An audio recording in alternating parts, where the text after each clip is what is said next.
तो क्या तुम जहर पियोगे जो हमें गुलाम बनाए? ऐसी अंग्रेजी सीखोगे?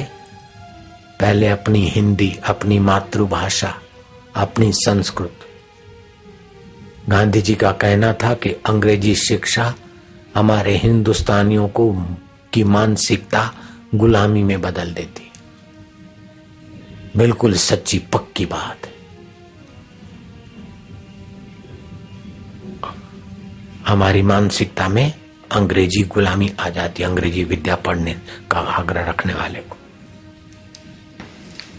संस्कृत भाषा पढ़ने वाला आत्मबल से निर्भर होता है, संयमी होता है, सदाचारी होता है, शोषक नहीं होता, पोषक होता है, सभी का मंगल चाहने वाला होता है। हाँ, उसकी वासना जुआनी में जोर मारे तो संस्कृत पढ़ा हुआ भी गलतियां करता है, लेकिन जो संस्कृत से भगवान की प्रार्थना और पूजा से वंचित है वो 500 गलतियां करेगा तो भी गलती को गलती नहीं मानेगा। लेकिन संस्कृत पढ़ने वाला और भगवान को मानने वाला 50 भी गलतियां करेगा तो उसके हृदय में विवेक का दिया जगमगाएगा कि हाँ, मैं गलती कर रहा हूं, मैं बिना धड़े के कर रहा हूं। मांग आहा, जुआनी की उम्र ऐसी होती, उसे गधा पचीसी बोलते। उसमें वासना का वेग होता है, यश की लोलुपता होती। लेकिन जो उद्यम, साहस, धैर्य, बुद्धि, शक्ति, पराक्रम और परोपकार के सद्गुणों के बिना ही यशस्वी और भोगी बनना चाहते, वे ऊंधे मुंह की खाते।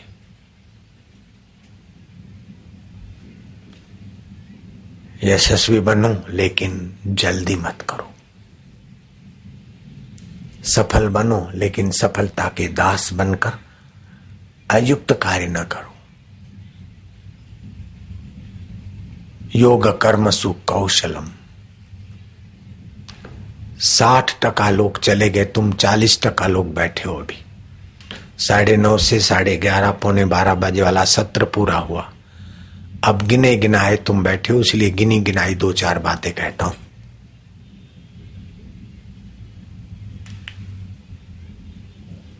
कि 4 चीजें मत खोना। एक तो अपना स्वास्थ्य नहीं खोना। फास्ट फूड अथवा अमावस्या, पूनम, पर्व के दिन संसारी भोग भोगने से जल्दी स्वास्थ्य लड़खड़ा जाता है और बच्चे विकलांग पैदा होते, क्योंकि उन दिनों में चंद्रमा का प्रभाव होता है धरती पर ज्यादा, अमावस्या, पूनम आदि को। होली की रात, वो भी पूनम की रात होती, शिवरात्रि की रात, अमावस्या की रात।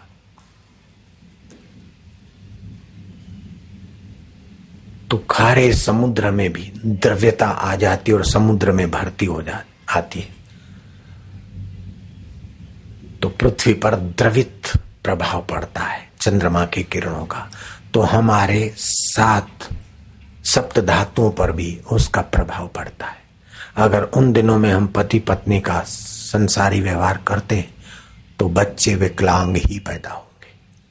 अगर गर्भाधान नहीं हुआ तो पति पत्नी का ओज, वीर्य और मज्जा ज्यादा मात्रा में नष्ट होगी, जिससे उन बेचारों का बुढ़ापा जल्दी लड़खड़ा जाएगा।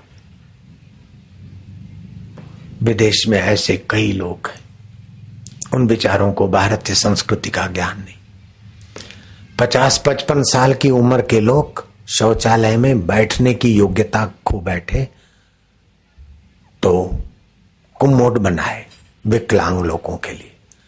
लेकिन ये बेवकूफी हमारे देश में तंदुरुस्त लोगों के घरों में भी पहुंच गई।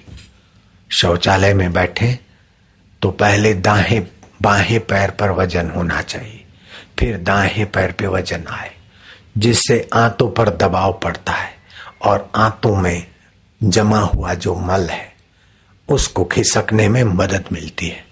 लेकिन जो कुम्मुट पर विकलांग लोग बैठे, ऐसे कुम्मुट पर ही लेटर में बैठते हैं, उनके पेट में, आंतों में कुछ न कुछ अंश रह जाते हैं, वो फिर गैस की बीमारी पैदा करते हैं और कई बीमारियों का जन्म होता है। इसलिए हमारी संस्कृति में सिर किधर करके सोना चाहिए, बोले पश्चिम को कभी सिर करके न सोए, नहीं तो ऐसी सी हानि होती है। उत्तर को सिर करने से उत्तर ध्रुव का कुप्रभाव पड़ता है तंदुरुस्ती पर।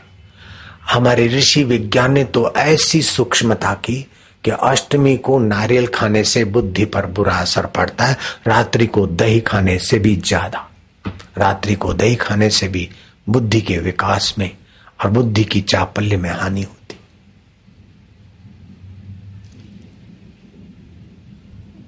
तो उद्यमी बने, साहसी बने, बुद्धि को सुविकसित करें। सुविकसित बुद्धि क्या है कि दूसरे के शोषण बिना आप पुष्ट पोषित रहो और दूसरे को भी पोषित करो, ये सुबुद्धि है। और दूसरों का शोषण करके देश विदेश में ढेर कर दिया और फिर क्लबों में झूमते नाचते सुख के गुलाम बनते, वो सुबुद्धि नहीं, कुबुद्धि है। मैं तो डॉक्टर डायमंड को शाबाश दूंगा। उसने रिसर्च करके तटस्थ घोषणा की कि जो पॉप म्यूजिक, डिस्को, डांस पर झूमते उनके सेक्सुअल केंद्र उत्तेजित होते और काम में उनकी जीवनी शक्ति का ह्रास होता है।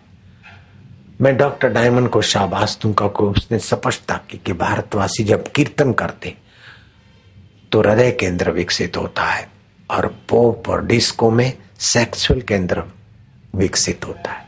वहां काम है और यहां राम है।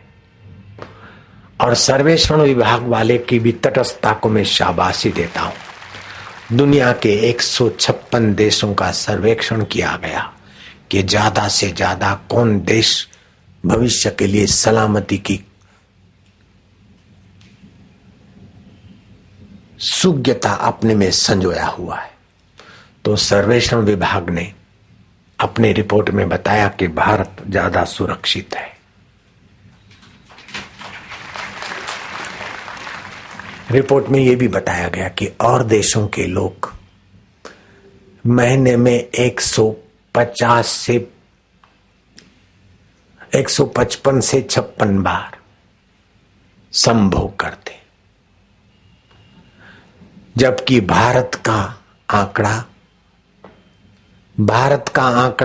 सर्वेक्षण की रिपोर्ट कहती है कि साल में 55 बार पति पत्नी के संयोग की रिपोर्ट बनी।